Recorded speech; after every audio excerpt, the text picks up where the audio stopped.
ለራሱ ካለው እግዚአብሔር አምላክ ቅድስናን ይሰጣል። የጸጋ ቅድስናን ለሰዎች ይሰጣል።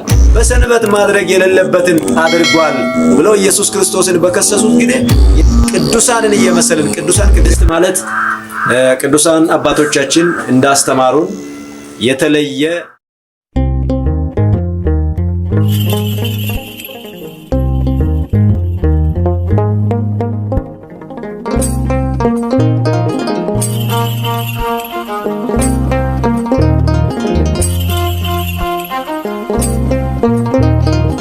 በስመ አብ ወወልድ ወመንፈስ ቅዱስ አሐዱ አምላክ አሜን። በመላው ዓለም የምትገኙ የኢትዮጵያ ኦርቶዶክስ እምነት ተከታዮች እንዲሁም ምዕመናን በክርስቶስ ፍጹም ሰላምታ እንደምን ቆያችሁ? እንኳን ለጌታችንና ለአምላካችን ለመድኃኒታችን ለኢየሱስ ክርስቶስ ለታላቁ ጾም በሰላም አደረሳችሁ። ከዚህ በፊት እንደተነጋገርነው እንግዲህ የጌታችንና የአምላካችን የመድኃኒታችን ኢየሱስ ክርስቶስን አብይ ጾም ከጀመር ዛሬ ሁለተኛ ሳምንት ይዘናል።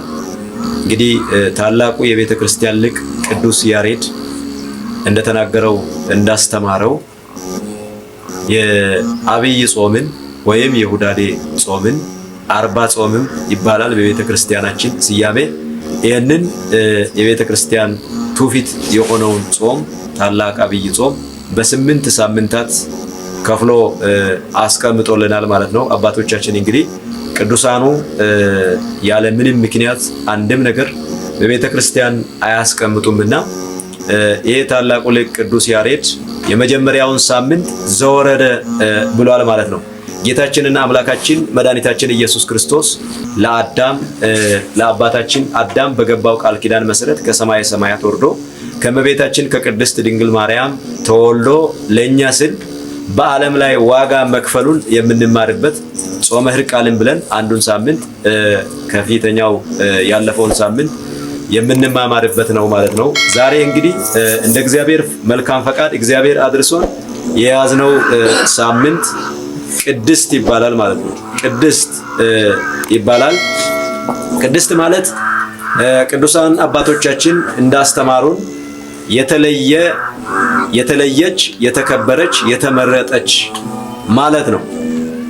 እንግዲህ ከቅዱሱ እግዚአብሔር የተነሳ ቅዱስ እንድንሆን ከቅዱሱ እግዚአብሔር የተነሳ የተለየን የተከበርን እንድንሆን የመጀመሪያው የእግዚአብሔርን ቅድስና የምንማርበት ከዚያ ውጪ ደግሞ ከእግዚአብሔር ቅድስና የተነሳ ከእግዚአብሔር ንጽህና የተነሳ እኛ ወደ ቅድስና እንድንደርስ እኛ ወደ ተከበረ ወደ ተሻለ ህይወት እንድንደርስ የምንማማርበት የምንደርስበት ወደ ተከበረ ህይወት የምንሻገርበት ዓላማ የምንማርበት ሳምንት ነው ማለት ነው። ለዚህም እንግዲህ በመጽሐፍ ቅዱሳችን ክፍል ላይ ኦሪት ዘሌዋውያን ምዕራፍ 19 ከቁጥር 2 ላይ ምንድነው የሚለው? እኔ አምላካችሁ እግዚአብሔር ቅዱስ ነኝና እናንተም ቅዱሳን ሁኑ ይላል። እኔ አምላካችሁ እግዚአብሔር ቅዱስ ነኝና ሲል እግዚአብሔር አምላክ በባህሪው ቅዱስ የሆነ አምላክ ነው። የእግዚአብሔር ቅድስና የባህሪ ቅድስና ነው። የእግዚአብሔር አምላክነት የባህሪ አምላክነት ነው። ነገር ግን ለራሱ ካለው እግዚአብሔር አምላክ ቅድስናን ይሰጣል። የጸጋ ቅድስናን ለሰዎች ይሰጣል። ስለዚህ እኔ አምላካችሁ እግዚአብሔር ዓለምን ሲፈጥር ቅዱስ ነኝ፣ ዓለምን ሳኖር እኔ ቅዱስ ነኝ። ፍጥረታትን በአጠቃላይ በዓለም ላይ ያለውን ፍጥረት ሲፈጥር እኔ እግዚአብሔር ቅዱስ ነኝ። እናንተም ደግሞ ከኔ ቅድስና የተነሳ እናንተ የጸጋ ቅዱሳን ሁኑ ብሎ እግዚአብሔር አምላክ የተናገረበትን ከዚህ ጋር አባቶቻችን አያይዘው ይናገራሉ ማለት ነው። ስለዚህ ልበ አምላክ ቅዱስ ዳዊት ምንድነው ያለው? መዝሙር 137 ከቁጥር 2 ላይ ወደ ቅዱስ መቅደስ እሰግዳለሁ፣ ስለ ትምህርትና ስለ እውነት ስምህን አመሰግናለሁ፣ በሁሉ ላይ ቅዱስ ስምህን አመሰግናለሁ ይላል። እንግዲህ የእግዚአብሔር ስም የሚጠራበት ስለ እግዚአብሔር የሚጠራበት እግዚአብሔር በአንድነት በሶስትነት የሚመለክበት እግዚአብሔር ስሙ የሚጠራበት ስቡ ቅዱስ የሚባልበት ቅዱስ ስፍራ ነው። ቅዱስ መቅደስ የእግዚአብሔር ቅዱስ ከመሆኑ የተነሳ የሚገኝበት በአጠቃላይ ሙሉ በኩል ይሄ እግዚአብሔር ቢሆንም ደግሞ እግዚአብሔር አምላክ መቅደሱ ታቦቱ ያለበት ቅዱሳን መላእክት ያሉበት እግዚአብሔርን ያለማቋረጥ 24 ሰዓት የሚያመሰግኑበት መቅደሱ የቅድስናው ስፍራ ነው። ለቅዱስ መቅደስህም እሰግዳለሁ ካለ በኋላ ቅዱስ ልበ አምላክ ቅዱስ ዳዊት ምንድነው ያለው? ለቅዱስ ስምህም እሰግዳለሁ ይላል። እንግዲህ የእግዚአብሔር ስም መቼም ቢሆን ከቅድስና ወደ ሌላ የማይሄድ የእግዚአብሔር ቅድስና ዘላለማዊ ቅድስና፣ የተመረጠ ቅድስና፣ ሰዎችን ሁሉ ወደ ቅድስና የሚያደርስ ቅድስና ነው የእግዚአብሔር ቅድስና። ከዚህ የተነሳ ለብዙ ለምሳሌ ያክል ቅድስት ሥላሴ ብለን አብ ወልድ መንፈስ ቅዱስን የምንጠራው ሥላሴ አጋዕዝተ ዓለም ቅድስት ሥላሴ ዓለምን በእናትነት ዓለምን በንጽህና በቅድስና እናት ልክ ልጇን እንደምትከባከበው ከዚያ በላይ ቅድስት ሥላሴ ዓለምን ስለሚንከባከቡ ዓለምን ስለሚረዱ ዓለምን ከበጎ ስፍራ የሚያደርሱ ስለሆኑ ቅድስት ሥላሴ ብለን የምንጠራ ነው። እግዚአብሔር አምላክ ካለው ቅድስና የተነሳ እንኳን ለቀናትም ቅድስና የሰጠ መሆኑን የምንመለከት ይሆናል ማለት ነው። ኦሪት ዘጸአት ምዕራፍ 20 ከቁጥር 8 ላይ የሰንበትን ቀን ትቀድሰው ዘንድ አስብ ይላል። የሰንበትን ቀን ትቀድሰው ዘንድ አስብ ማለት በኦሪቱ ሰዓት እንግዲህ ቀዳሚት ሰንበት የምንለው እግዚአብሔር አምላክ 6ቱን ቀን ሰራ። ኦሪት ዘፍጥረት ላይ እግዚአብሔር አምላክ 6ቱን ቀን ሰርቶ 7ኛውን ቀን አረፈ እንዲል ማለት ነው። አረፈ ማለት እግዚአብሔር አምላክ 6ቱን ቀን ፈጥሮ 22ቱ ስነ ፍጥረታትን ፈጥሮ በ7ኛው ቀን አረፈ የሚለው በኦሪቱ ሰዓት እንደሚያከብሩ ሳይሆን በሰንበት እንደሚገባ አድርገን የአዲስ ኪዳንን ሰንበት አያይዘን ከቀዳሚት ሰንበት ጋር እንድናከብር እንደነሱ እንደ አይሁዳውያን ባህልና ስርዓት ቀዳሚት ሰንበት ብለው እጃቸውን እግራቸውን አጣጥፈው እንደሚቀመጡት ሳይሆን በሰንበት የተከበረ ስራ ማድረግ እንዳለብን ጌታችን አምላካችን መድኃኒታችን ኢየሱስ ክርስቶስ በወንጌሉ ላይ ተናግሯል። በዚያ ላይ ምንድነው ያለው ብሎ ጌታችን መድኃኒታችን ኢየሱስ ክርስቶስ የተናገረው የወንጌል ክፍል ይናገራል ማለት ነው። ስለዚህ በሰንበት ቀን እግራችንን ልክ እንደ አይሁዳውያን ነገ የምንበላውን ነገ የምንጠጣውን የምንቀምሰውን የምንበላውን ልብሳችንንም አልባሳቸውን አዘጋጅተው ነገ የሚለብሱትን ዛሬ አዘጋጅተው ነገ የሚበሉትን ዛሬ አዘጋጅተው እንደሚያስቀምጡ ሳይሆን እኛ ሰንበትን ማክበር ያለብን እንዴት ነው? ወደ ቅድስና የሚያደርስ የሰንበት አከባበር፣ ወደ ንጽህና የሚያደርስ የሰንበት አከባበር እንዴት ነው ማክበር ያለብን የሚለውን በምንመለከትበት ሰዓት የተራቡትን በማብላት የተጠሙትን በማጠጣት የታረዙትን በማልበስ የተቸገሩትን በመርዳት ሰንበትን ልናከብር ይገባል። ያንን የምናደርግ ከሆነ ሰንበትንም ቀድሰናል፣ እኛም ራሳችን ተቀድሰናል ማለት ነው።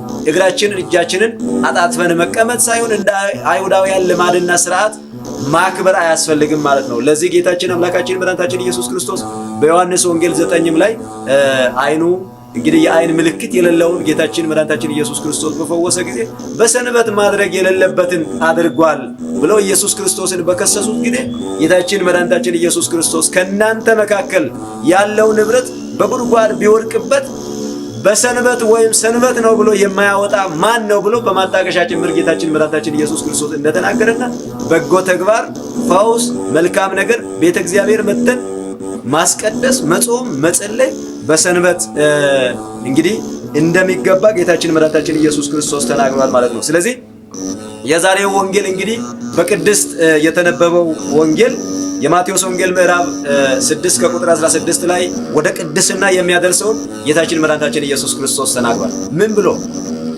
ስትጦሙ እንደ ግብዞች አትጠውልጉ ብሎ ማለት ነው።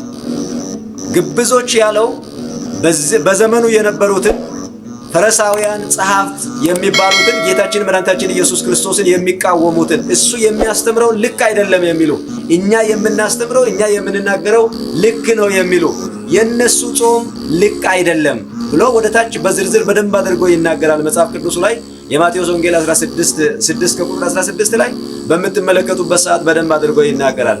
እናንተ ግን ፊታችሁን ተቀቡ ማለት ራሳችሁን ጾመኛ አታስመስሉ፣ ራሳችሁን ጸሎተኛ አታስመስሉ፣ ለሰዎች ለተሪዮ ለታይታ የሚደረግ አገልግሎት አታገልግሉ፣ ያ ተቀባይነት በእግዚአብሔር ዘንድ የለውም ሲል ጌታችን መድኃኒታችን ኢየሱስ ክርስቶስ እንደነሱ አትጠውልጉ ሲል ወደ ታች ሲወርድ ምንድነው የሚለው?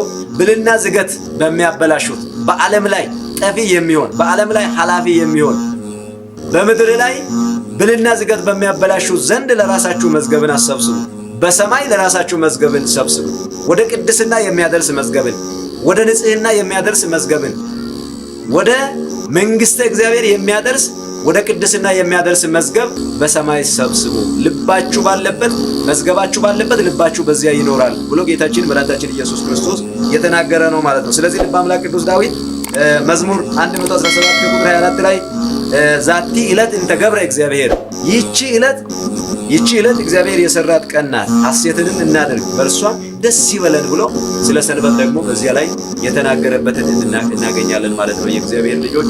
ስለዚህ በዚህች ሳምንት በመጀመሪያ የእግዚአብሔርን ቅድስና በደንብ አድርገን የምንረዳበትና ከሱ ቅድስና የተነሳ እኛም ቅዱሳን ሆነን ሐዋርያው ቅዱስ ጳውሎስ ለዕብራውያን ሰዎች በላከላቸው መልእክቱ ምዕራፍ 13 ከቁጥር 7 ላይ ተዘከሩ መኳንንትክሙ፣ ዋኖቻችሁን አስቡ፣ የኑሯቸውን ፍሬ እየተመለከታችሁ በእምነት ምሰሏቸው እንዳለ ቅዱሳንን እየመሰልን ቅዱሳን ከእግዚአብሔር ቅድስና የተነሳ ቅዱሳን እንደተባለው እኛም ከእግዚአብሔር የተነሳ ምንጫችን ንጹህ ስለሆነ እኛም ንጹሃን ቅዱሳን ሆነን በጾም በጸሎት ታርመን ምናልባት እግዚአብሔርን የበደልነው ነገርም ካለ በንስሐ ወደ እግዚአብሔር ተመልሰን ቅዱሳን የምንሆንበትን እግዚአብሔር አምላክ ጉድለታችንን ሞልቶ እንዲያደርግ የአምላካችን የልዑል እግዚአብሔር መልካም ፈቃድ ይሁንልን።